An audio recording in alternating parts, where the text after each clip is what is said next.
Hi there, welcome to the Carr Brothers, episode 108. I'm Jack. And I'm Jody. And Jeff can't be here tonight. No, unfortunately, he had a prior commitment. He's out in the community doing his job. That's right, so just the twins here tonight. But we have a special guest, Jody. Yes, we do. I can't wait. In a few minutes, we'll have Executive Director of Ability New Brunswick, Flaro. A lot of people know Haley for her work in the nonprofit sector in New Brunswick. One of, if not the best, advocate in New Brunswick, advocating for people with disabilities, for seniors, mobility issues, accessibility issues. Always lots to say, so can't wait to see her in the next few minutes. Yeah, 25 years she's been involved with helping people with disabilities, and it's quite something actually to be committed that many years of her career, and we'll be fascinated to have her on because she's been on other different boards and committees. Oh, there's so much to talk different about. things that she's helped with, and Yeah. a lot of experience. So. Well, about seniors staying longer in their homes, why so many are waiting for nursing homes or community placements in the hospital. 30 to 50% of our hospital beds are being held by people waiting for a nursing home or special care home. It's not like we didn't know that Right, so 10, 20 years ago. So what's going on? Yeah. Why isn't there more action? Well, that's a good point. And then Kelly Lamrock, so we'll tie that into the Child and Youth and Seniors Advocates report. He had a couple there in the last couple of weeks. One was, as you mentioned, on the long-term care. Yeah. And also on the social programs and policies that the government has. Well, apparently the That's government is 30 broken. years outdated. The government is broken. The government's not working for people. The money's not getting to where it needs to go. And the government systems, I guess, are creating barriers to making sure money can go to the people that need it the most. So on that note, because we like to do a little, we started this, the last couple of shows, is a little preamble about people said, they love having our guests, but it's good to banter a little bit with the brothers and interview, I guess, and get some opinions. So with that note, today was Budget Day. You've had many years, 19 years elected with the Budget Day in the legislature, and so today having the budget released for the province of New Brunswick. Earlier this week, I thought it was today. It was yesterday. You read my mind.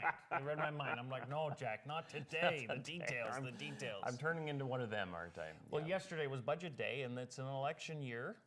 We've been kind of anticipating an election for the last 6 months. Sometime this year, this fall, there will be an election, and the government says that this is not an election budget. Right. And it probably seems doesn't like really it is. appear like it is. It doesn't really appear like it is. No tax breaks, no goodies, really. I don't know. We'll ask Haley about that. I don't know. Did you get a chance to read the budget? Just skimmed it a little, and that's what it's billed as, is just stay the course budget. The surplus, which is still good to have 6 years of surpluses. It was 41 million. Just 41, but just 41. How much are we going to bet that all of a sudden, when the next end of the fiscal year, just before it's too late to spend any more money, the surplus has ballooned all of a sudden? But I wonder, though, it'll be interesting to see, especially with an election year, if that will take place, though. Just, now, it's interesting to follow along about healthcare. Depending on who you talk to, if it's the premier or the health minister, it's quite a big increase from last year, a few hundred million. But if you actually look at, they went over budget, the health department, and there's actually just a $1.6 million increase. Now the Medical Society has been asking for a $600 million increase, and only had 1.6 million from last year's expenditures. Yeah, I remember like 20 years ago, we'd brag about it being the biggest budget on record in the history of the province. Well, healthcare spending goes up generally every year over year. It's it's not like miraculous, but it's just all about the numbers. You can play them however way you want, just like polls and statistics. But budget last year and budget this year, there's a difference of 200 million. But as you said, they overspent last year 200 million. So then, if you compare what you've spent last year and what you're budgeting, it's only 1.7 million. They're saying the government is that they're going to cut out the traveling nursing programs in the English hospitals.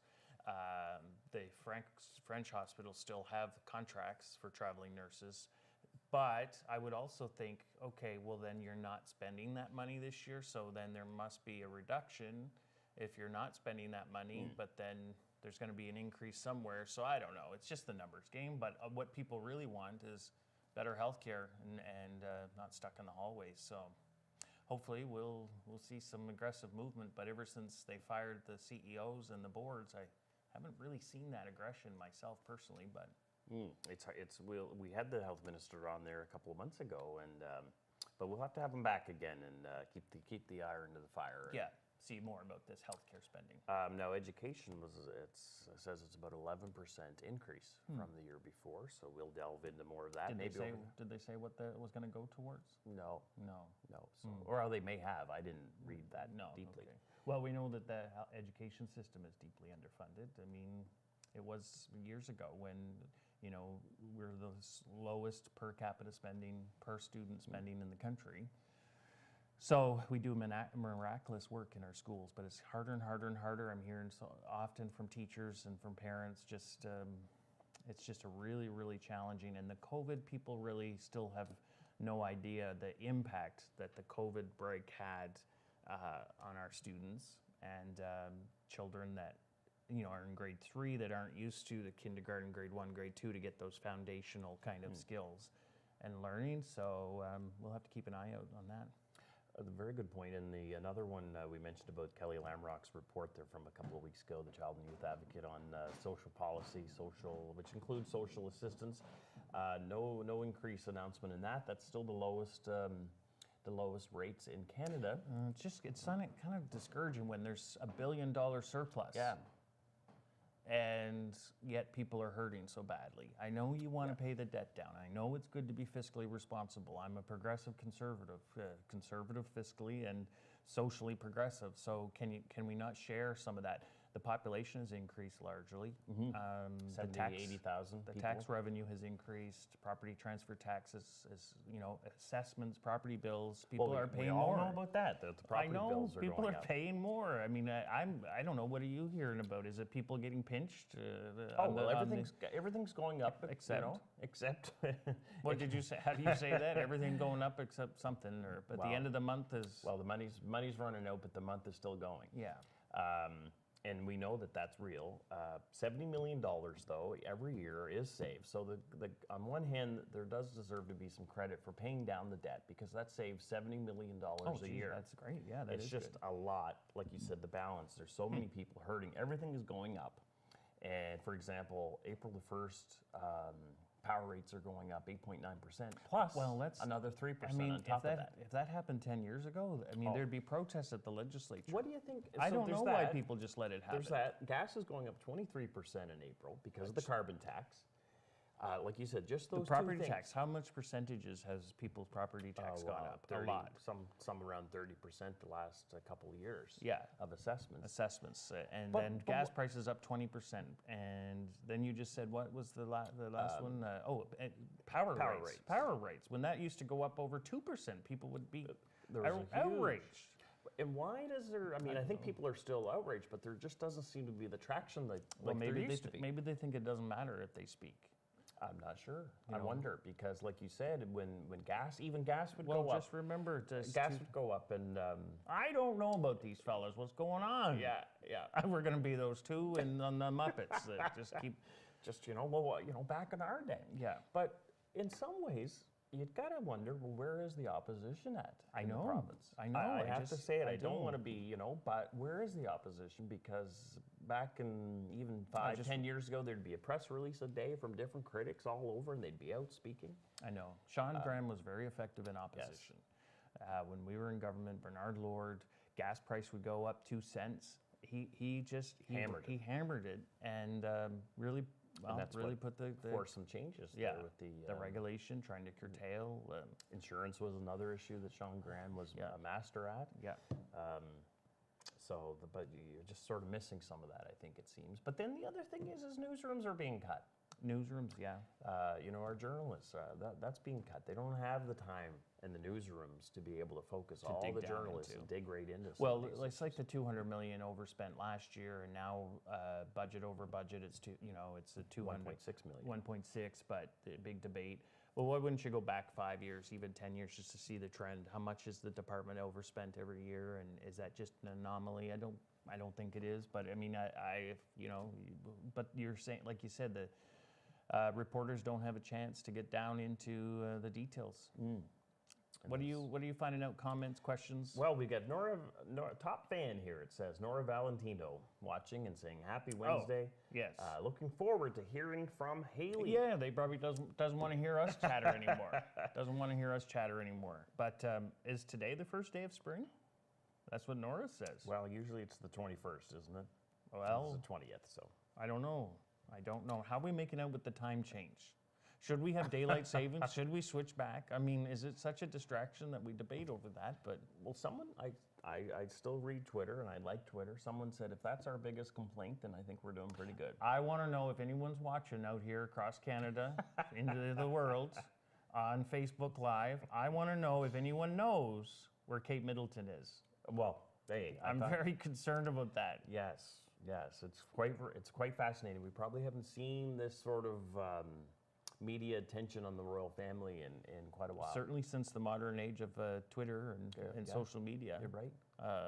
You know, you'd have to wait every Sunday to get the new tabloid to be able to see if Diana was alive or not. But where she was vacationing, and now. And she did say she'd be back after Easter, but that's. I know that's not. People want to know, I guess, especially in Britain and in England. I don't know. I watched that video quite a few times from the shops on Sunday, and it didn't look like them to me. It kind of didn't. But now Pierce Morgan said that was them, so he would be pretty good authority. It better have been, because if it wasn't, I will be upset that there was another rabbit hole that we went down. Yeah.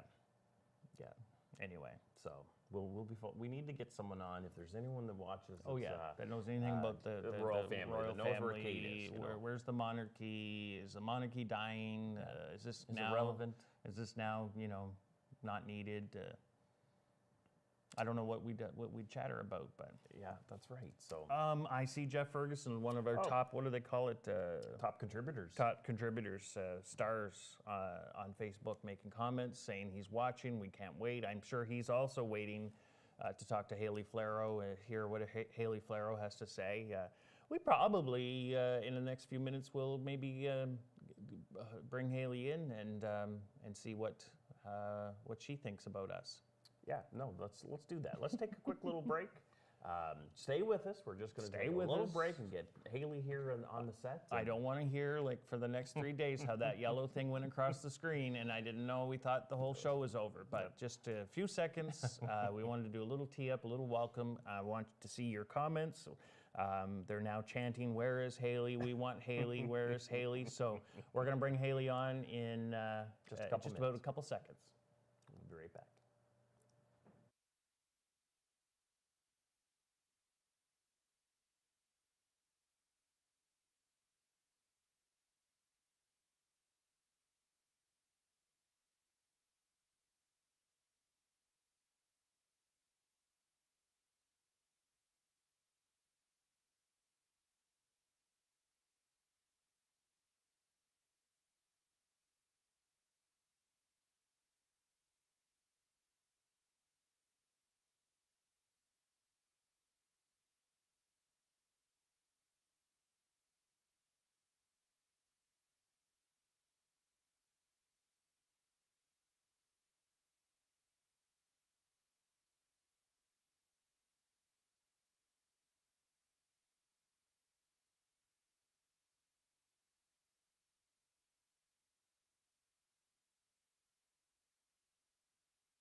Hello, everyone. Welcome back to the Carr Brothers Live. I'm Jody. And I'm Jack. Jeff couldn't be here tonight. He had prior commitments, but we've got Haley Flaro on with us. Haley Flaro, you're just wonderful. Did you? Oh, Kate? He called me Kate. Yeah. Well, did I call you Kate? I thought I heard Kate, but I'm not.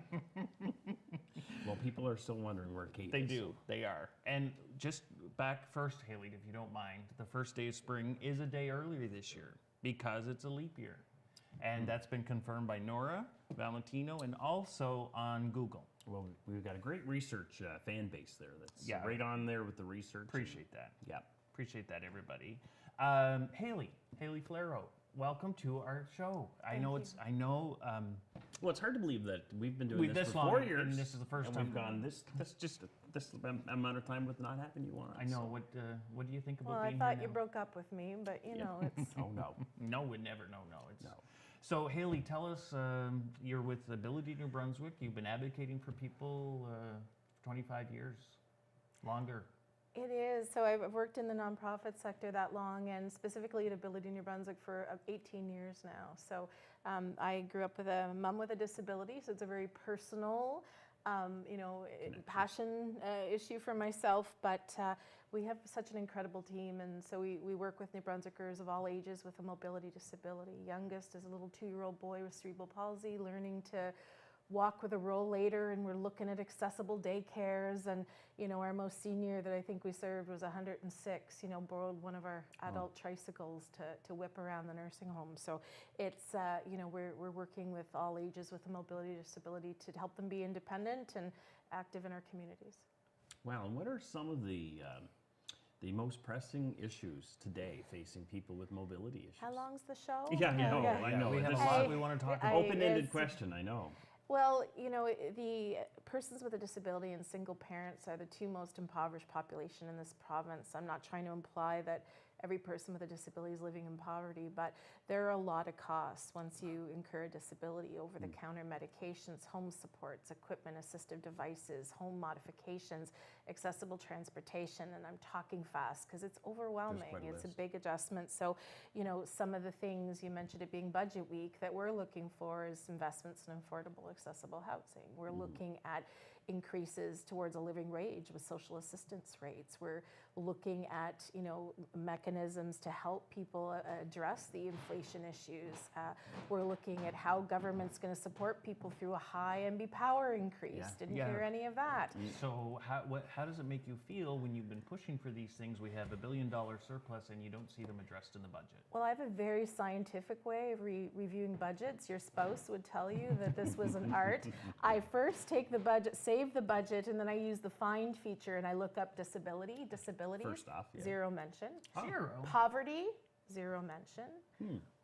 Housing, couple of mentions. Home support, couple of mentions. And we have a home support worker shortage in the province. What are they doing for home support? in Well, this budget? there's, as you know, a budget is a budget, so I'll be, sitting in the But did they galley say- looking at the estimates. Did they say more More support, funding but they for didn't say wages, but not wages, but that's- specific. So you don't know if that's going to be 50 cents but we're one of the provinces with the lowest investment in home support workers in the province. It's barely a living wage. You can make more at fast food industry and get better staying home. benefits.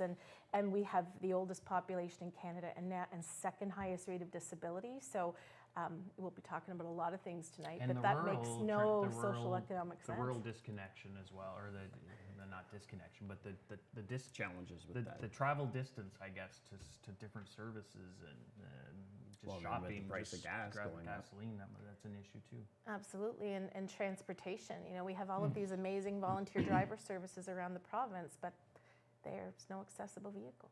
Right. There's very few options there's no rural transit. There's some innovation happening around microbuses and things like that. Yeah. But, Fredericton was the last capital city in Canada to get a regular accessible transit route, and that was just a couple years ago.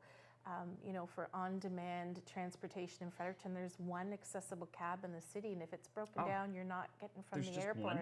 There's only one There accessible is one, cab in the and when city. it's broken down, we've had some pretty big dignitaries and some tourists and Yes. some people that haven't even been able to get around the city. So, this isn't just a lot of social issue, it's social and economic issues, because we're losing tourists, we're leaving our citizens behind. So there's a few issues that are important, but my find feature, nothing on poverty and nothing on disability, when we just had the largest increase in disability in Canada. Disappointed. And what is that number again, the largest? We just moved to 35% of the New Brunswick population, and that does not include those living in First Nation communities or in long-term care homes, because they're not. We moved from 20. It's an increase we did not want to see. Just because of the updated statistics, but I mean.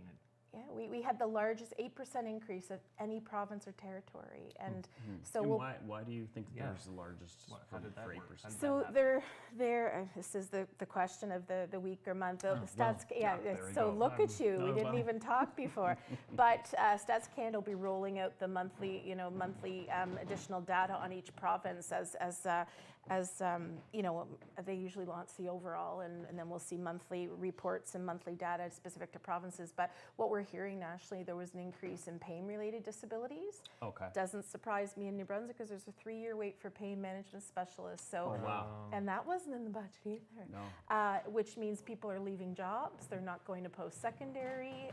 Their health complications are becoming worse. So that was one of the Canadian increases, and I know it's happening in New Brunswick because I see the wait list for pain management. There was also an increase in mental health diagnoses and autism diagnoses. Could it mean that we have better assessments and that we're or better diagnosis? We'll see what the reports say. But regardless, I was still going to say 35%. I was going to say the same thing. Absolutely. You jumped me to it. What do you think that number would be if you included the First Nations in the province and the long-term care residents? Oh, and then if you include everyone that has a friend or family, that's a lot of voters, isn't it? Well, that too. It's What would that 35% go to? I used to tell you, Jody, if you put disability in the platform, you're going to win the election. You had me at hello. Exactly. If you put 3 items in, it's going to be a landslide. And it used to be in the budget, and used to be in the throne speech.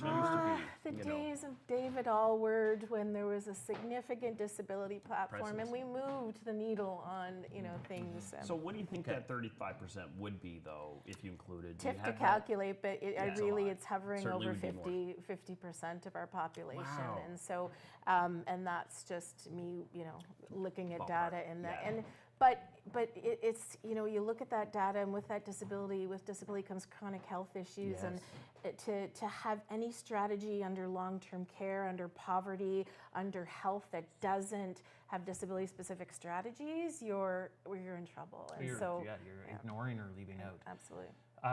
That ties to one of the reports that Kelly Lamrock came out with was the system's broken.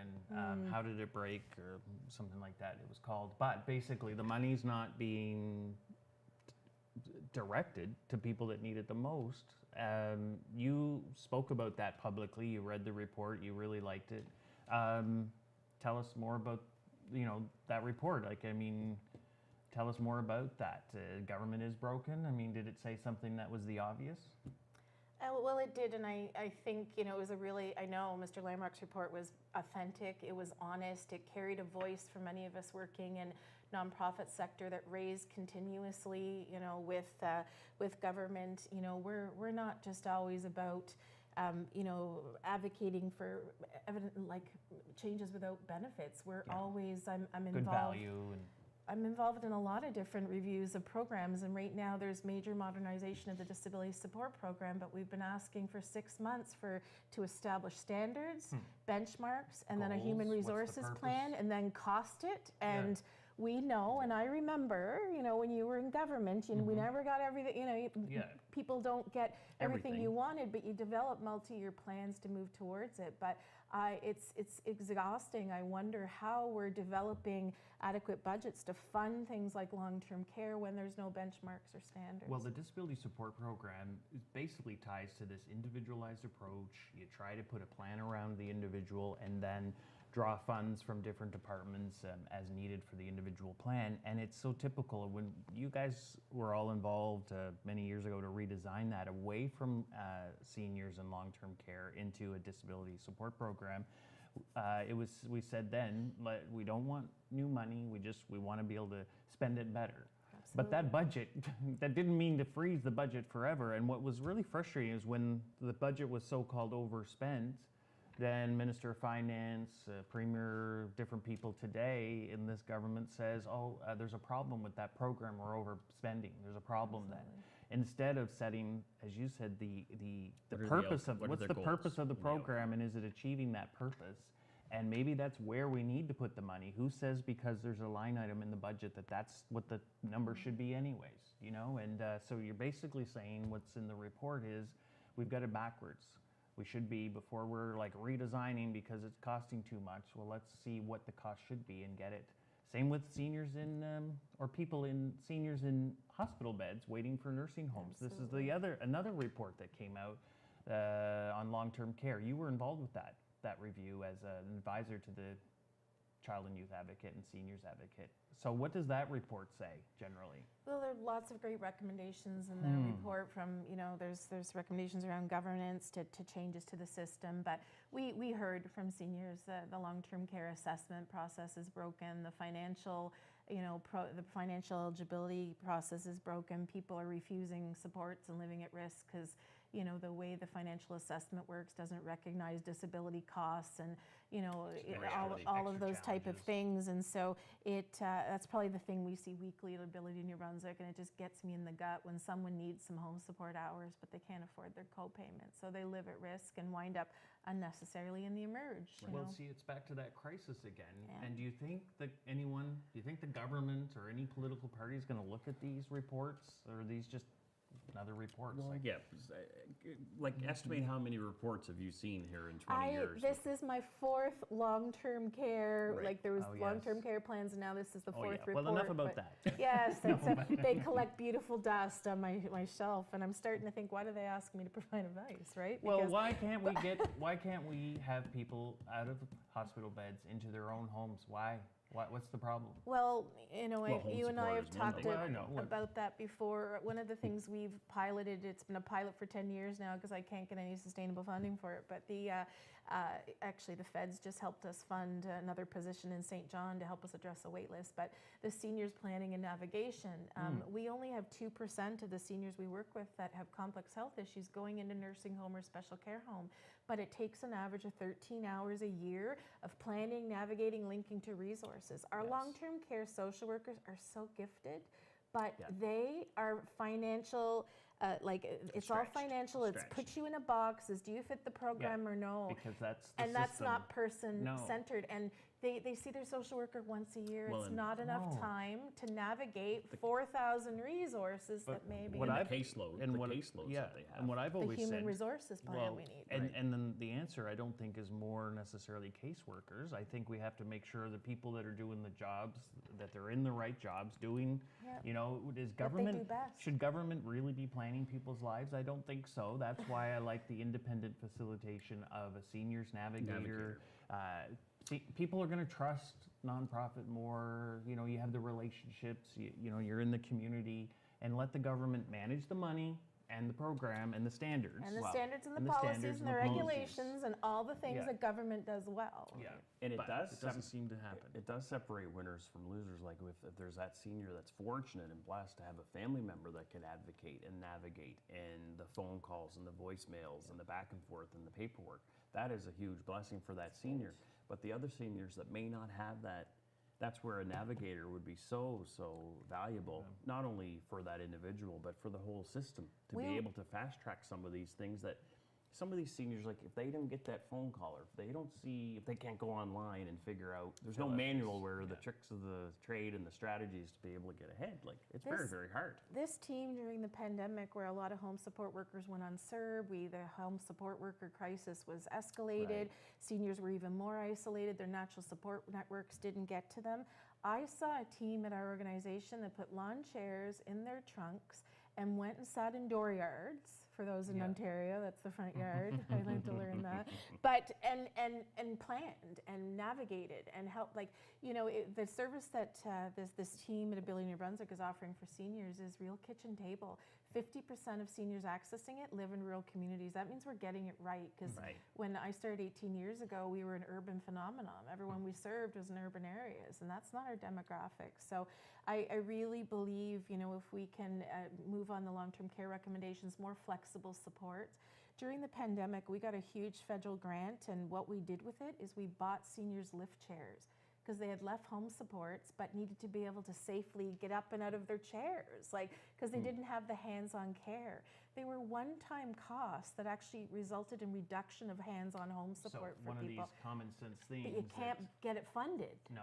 So then we're just going to cost more. So a number of these things that, well, I want to go to this question by Jeff Ferguson. Uh-oh. I think you know Jeff.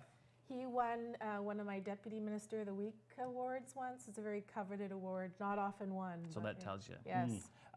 Any talk from the New Brunswick government about the potential Canada disability benefit? So nationally, the government's put legislation in place to kind of form a Canada disability benefit similar to the, I'm telling you, like you, similar to guaranteed income for seniors. But it's good for our viewers to know. For our viewers to know, and that people with disabilities are worried that the provincial government will claw the benefit back. So they're still in the initial stages, but federal government might have some money for the provinces. And what are you hearing, Haley? This is a big chance to improve income security for people with disabilities, not to pad the budget of the province.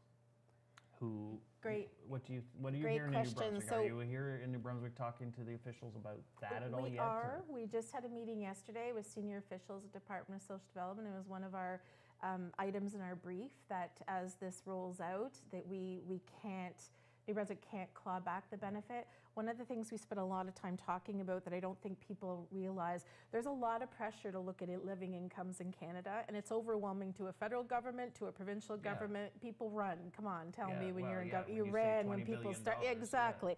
So New Brunswick, single parents, single mothers, and people with disability, they're two most impoverished populations. What an opportunity this is going to be to pilot a living wage with people with a disability. And did they say that they're going to tell Cabinet that it's actually going to cost New Brunswick money when that fund They did acknowledge that there will be costing to do. One of the things that we've been really clear at the table is it'd be wonderful, say the Canada Disability Benefit, my dream is $2,000 a month. That, under current financial policies in New Brunswick, would make people ineligible for wheelchairs. Just because you get $2,000 a month doesn't mean you can afford a $35,000 wheelchair, or ostomy supplies, or diabetes supplies, so it's gonna cost or higher co-payments for home supports, or maybe you'll lose your MB housing subsidy.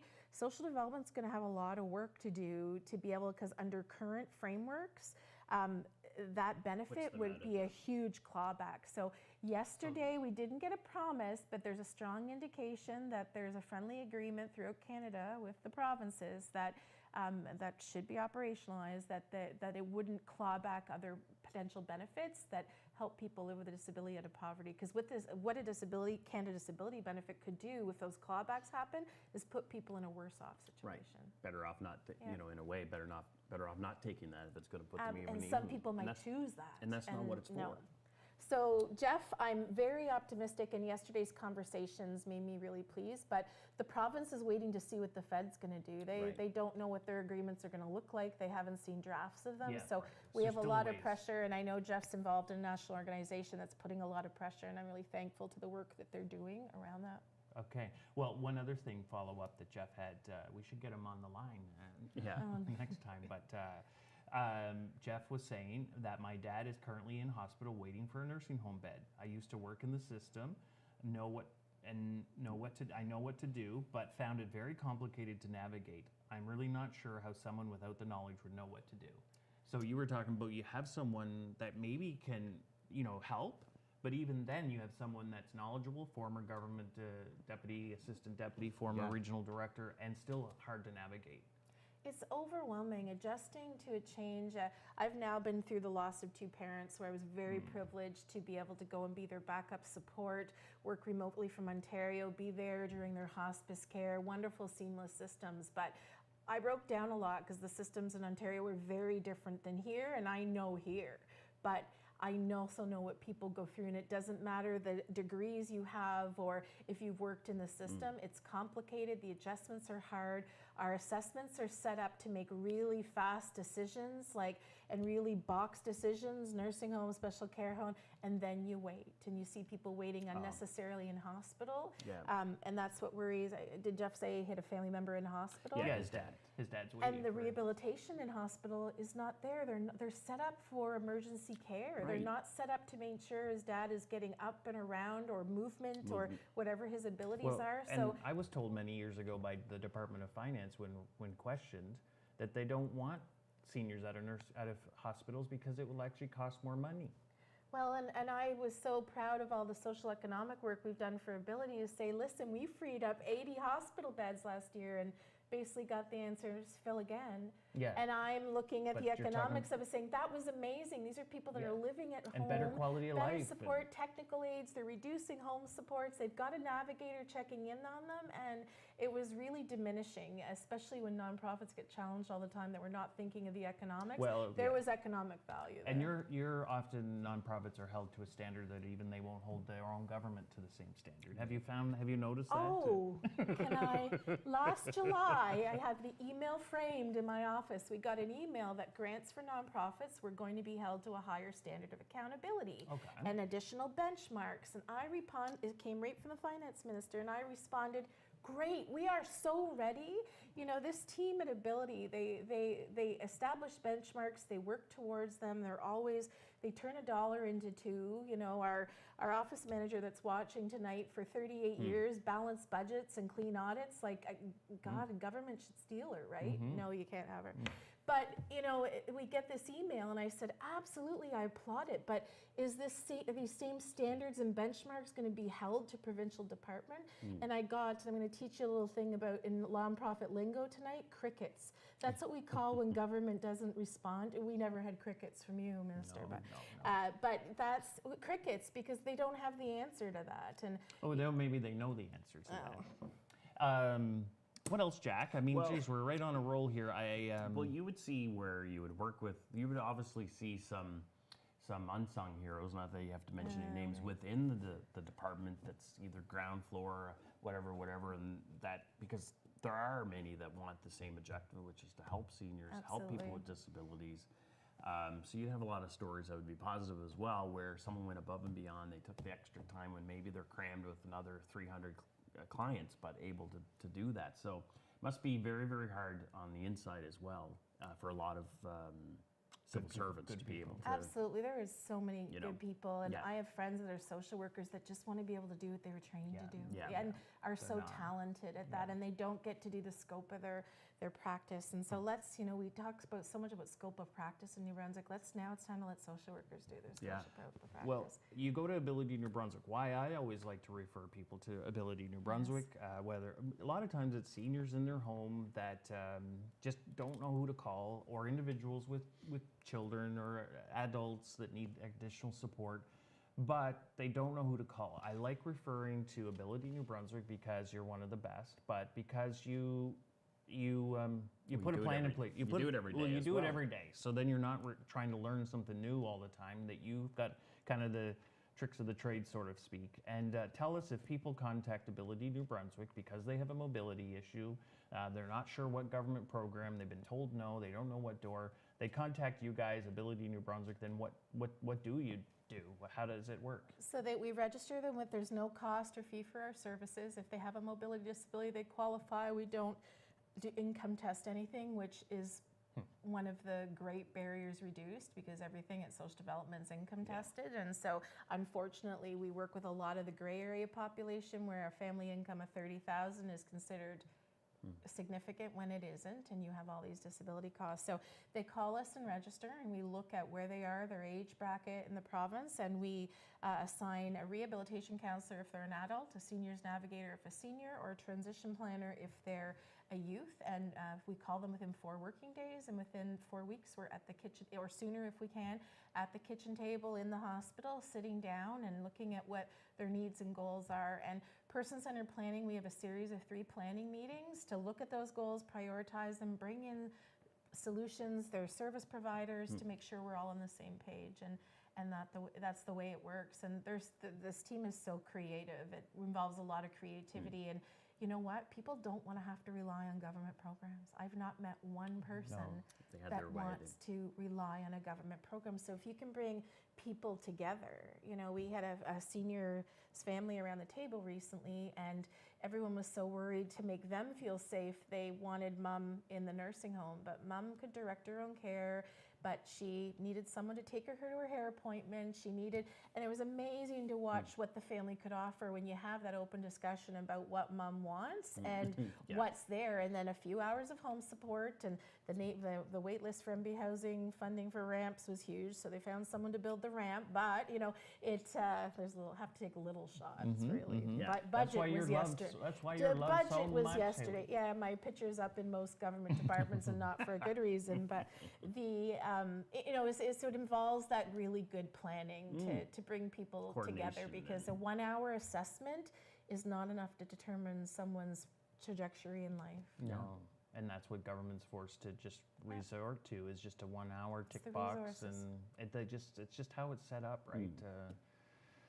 So what does it take? What will it take? What's next? Do you see potential? Are you know, I'm kind of discouraged. I'm discouraged. When did I turn into a negative Nelly? Yeah. Well, so the good things, the good story. Yes. So wasn't happy with the budget, but you know, we'll keep at it. Ability New Brunswick, we don't just sit there and say we want to be hard on government. We're consulting.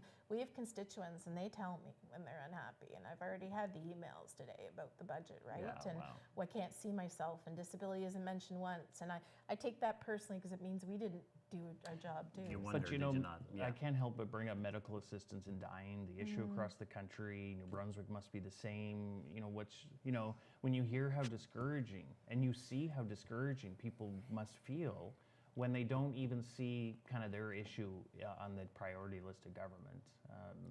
And then the costs keep increasing, the challenges are increasing, and people feel like, or we've been told, we've seen, we've heard that they feel like they're forced to end their lives. Who told you that was my cry point lately? Medical assistance in dying, Ability New Brunswick's position is that we will help people find the information and the options to make the right choices about their care and support. But the safeguards that were to be in place in Canada and New Brunswick was that, you know, someone choosing it because of failure of a mental health to be able to get mental health services, or failure to get into a pain management clinic within 3 years, or failure to be able to afford 24-hour home support and not wanting to spend their life in a nursing home that has a really bad reputation for support, should not be the reasons people choose medical assistance in dying. And I will tell you, too many New Brunswickers are choosing it because of the failure of disability supports and health system. That's a shame. And it is devastating to me when we work so hard to help navigate, and we just run into the, you know, waiting 3 years for certain mental health interventions, or waiting 3 years to see someone for pain management when you have debilitating pain. That is not humane. And would you say, you know, have you experienced working with clients, trying to help, trying to give hope, trying to give support, and then potentially losing them, or always on the verge of potentially losing them with that choice? Absolutely. And you know, our job is to be gut-wrenching. It's gut-wrenching. It's hard on our team. You know, 10 years ago, I didn't have staff coming to me saying, I'm one of the few supports for this person, and they asked me to be present during their that conversation never happened. You know, and so it's incredibly hard, and it's, you know, I really, Ability New Brunswick respects people's choice, and we want people to have really good informed options, but the safeguards that were to be in place aren't existing. And if it was a real choice, that's one thing, but it just feels like it's not a real choice, because the services, the support, the money, it's just right over there, and we can't seem to get it. Moving over to where unless you have an advocate that spends, you know, all their time and even at that, and even then, we, you know, my theme at the office, and we talked about last week, is we don't get stressed until a minister says no. Well, we have a few things sitting with ministers right now, and if they say no to these exceptions, I worry about what the next choice is going to be. Yeah, and it's hard to have that rate coming down to that. But when you have on paper people with disabilities in New Brunswick is 35%, could be upwards to 50% of New Brunswick's population with a disability, not even mentioned in the budget. I don't think there's a lot to brag about. Well, there isn't, and even in the context of, you know, the primary health clinics, I was so pleased to see the Medical Society really pushing for major investment in that. The number of our service participants that don't have family doctors, so they're not getting the rehabilitation they need, the treatments they need, their condition and chronic health issue is worsening. Like, we're just starting to see the effects of the pandemic in New Brunswick of 2 years where people didn't get access to care or treatment. Yeah, it's really, I have been saying this, seeing it we see it every day, and there's still more to come, and access is really, the lack of access is just complicating that, and we're going to see higher disability rates, higher chronic disease rates. It's inevitable until we start making sure we've got early intervention and just access to care. So how can people make a difference? How can people that are watching, whether they're connected with a disability or not, because we're just one split second away from having a disability. All of us are, if you don't have a disability. But how can people get involved? How can people feel like they're making a difference, making a change? I've heard a lot lately of discussion about elections are coming up, and so we're looking at our platforms, and I'm getting a lot of advice, people saying, don't put that, no, governments don't run on that, the public doesn't. I think the public needs to rethink what we want, from our governments, and this isn't a statement to one party. I'm been just turned 50 this year, and I'm tired of people saying that no one will vote for that. We have to start making value-based decisions about what we're looking for in platforms. I go to that search feature every platform, and I used to send a note saying, good job, Minister, disability was 6 times. That sounds trivial, but people need to see themselves in the work of our governments. And I'm really concerned about our population and how disenfranchised people are. They feel they've been raising their voices for so long, and the MB power rate is the issue of the week for us. People are like, there's 0 groceries if I pay that power bill. It's coming up like, what, 13%? And barely a peep out there, it seems, And the thing is, do you think like people just are complacent because they're just maybe giving up on the fact that maybe people aren't listening, maybe there's no one there for them, I don't know, but I think you're right about reevaluating what we expect, what the public expects, and really, demand more. Like, it's not even just more money. That's the thing about the other reports, doing things differently. Doing things different, doing them better. You've always given kind of solutions, and and I think a lot of it too is there's a lot of people, families, individuals with families, individuals without. They're tired and exhausted. They've been beat up every day, trying to find a solution, trying to find someone that will listen to them. When you have seniors in long-term care sitting all day, soiling their pants, no help, no support, and it's not necessarily the fault of the staff that are at those facilities because they're understaffed. Someone in hospital that should not be in a hospital waiting for a nursing home bed. Someone maybe with Alzheimer's, 5 months in a hospital with those bells, whistles, comings and goings, 3 other people in their room, needing a place to go. People are exhausted and tired. But we got to be able to, and that's why people like you, Haley. I think we have to keep supporting you, Keep Haley. at it. Keep at it and give people some hope. I would name them all right now if I could, but I get to be the loudmouth to talk for a team that's incredibly. They're from Grand Manan to Miscou Island. Our director of services, Kim, who was driving back to Black Point, New Brunswick. That's where she delivers and oversees our provincial services from. It's just amazing what this team is doing to help people that at their kitchen table and get them the devices they need, the support they need. And we haven't even talked about the parasport in schools. Yes. Parasports, it's like the rental sports equipment program. And then, mention that for a couple minutes there. We've Yeah, only got about 8 minutes or so. Once upon a time, there was a proposal to a minister to try and get more adapted sport and recreation equipment in schools, and we were going And through. Why is it important to have adaptive equipment in schools?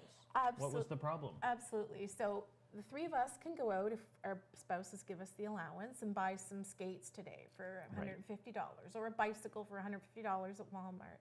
A sledge is $1,200. A hand cycle for someone that has no lower limb mobility, $3,600. Yeah, so It's not covered by your private insurance, even if you're still on the provincial plans, they won't touch it because it's not a basic mobility device, not covered under social development programs, or so it puts children, seniors behind because you all of a sudden have this added disability cost. And what we were finding in the school system is that kids were being left behind on school field trips because they couldn't go to the apple orchard because they didn't have the right adapted, it's called a hippocamp, all-terrain wheelchair. They couldn't go to the end of school beach party because we can put the beach wheels on it. They weren't going out snowshoeing with their class. Kids were being excluded and left behind. So introduce these proposals and meeting with all the civil servants, and everyone thinks nonprofits get handout. I've never seen a handout. If there is one out there, people can give it today. But the proposals and presentations, and then we had a wonderful minister that came to have a go day to try a bunch of equipment, and he sat there and listened to a young boy from Harvey High School talk about how excluded he felt and how when there was equipment brought into his school, how he felt like the rock star because he taught people to play wheelchair basketball or he taught people to sled. And I saw this minister sitting there, didn't say a word, and then 3 days later we developed the first partnership with education to have this adapted sport and recreation equipment in schools. And we started with about $50,000 in equipment. We've just hit almost $900,000. Wow. Yeah. And this is not all, the government's been funding the maintenance and the people.